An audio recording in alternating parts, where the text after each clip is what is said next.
Thank you so much. Uh, First of all, I'd like to join all those who have spoken in thanking the Cafaros for opening their wonderful alternative home to us, their non-Ohio home. Uh, This is a beautiful place, and I've already had a fascinating if limited tour, and I thank them for that and for their great friendship and support. I think it's been wonderful. I also want to thank Steve Grossman for his heroic efforts these last couple of years to get our party out of debt and then to make our contribution to this congressional campaign and to the governor's races and the other things we've got going around the country, all of which look remarkably positive. And I can't say enough in appreciation of Senator Torricelli and Congresswoman Pelosi and the work they've done with Steve in this unity campaign. They have been tireless, and they have seen to it that I would be tireless even when I was tired. And I'm very grateful to them. Let me say to all of you, normally when I go out to speak somewhere, I get these little cards that my staff does. You know, it says J.J. Cafaro, Janet, Renee, Capri, Senator Torricelli, Representative Pelosi. You got all the people that are going to be here. And then everybody knows I don't pay attention to them. But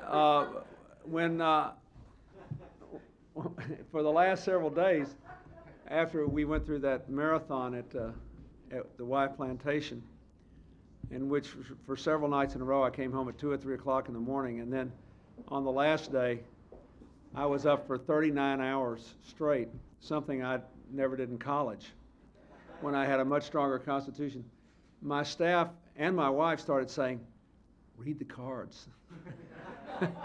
You haven't had any sleep. We're so afraid you're going to go to one of these events and mess up, and read the cards.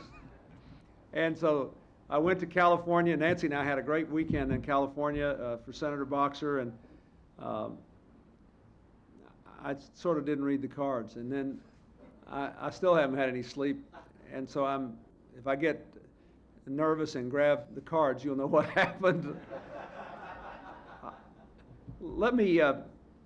I'll be very brief. I am very grateful to have had the chance to spend those 8 days plus in the search for peace in the Middle East. There are a lot of you who have been particularly involved in that subject for a long time. And I would only say to you that it was an extraordinary experience. I think some of the tough, even grueling aspects of the negotiations, based on the reports I've seen, were on occasion exaggerated in terms of the conflicts, but not in terms of the intensity and the effort. I mean, nobody slept for a week. I finally told, so by the end, my strategy was to be the last person standing.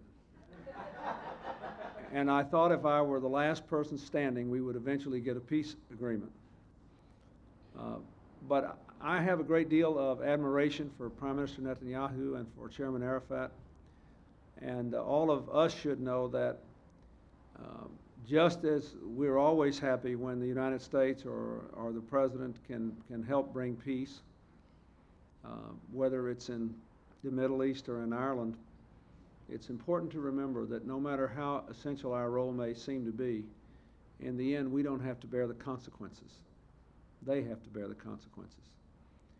And there are consequences to both these leaders, but in particular the political opposition that Prime Minister Netanyahu has been getting in Israel. Even though about 3/4 of the people support it, critical chunks of his political constituency don't. There's a lot of intensity there. And I would just tell you that I'm determined to do whatever I can to support them both, to help them to implement the commitments they have made. And I hope that all Americans will feel the same way. This is a terribly important thing. Our future can be very different if there is no prospect of war in the Middle East. It can be very different indeed.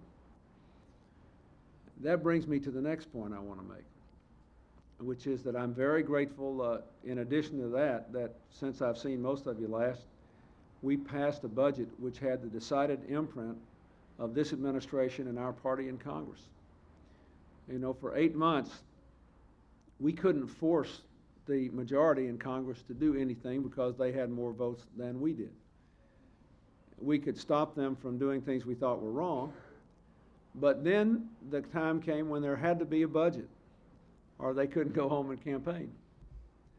And so because of people like Senator Torricelli and Congresswoman Pelosi, because they hung tough, because we were committed, we got 100,000 new teachers in smaller class sizes in the early grades. We got after-school programs for children. We got a huge increase in scientific and medical research.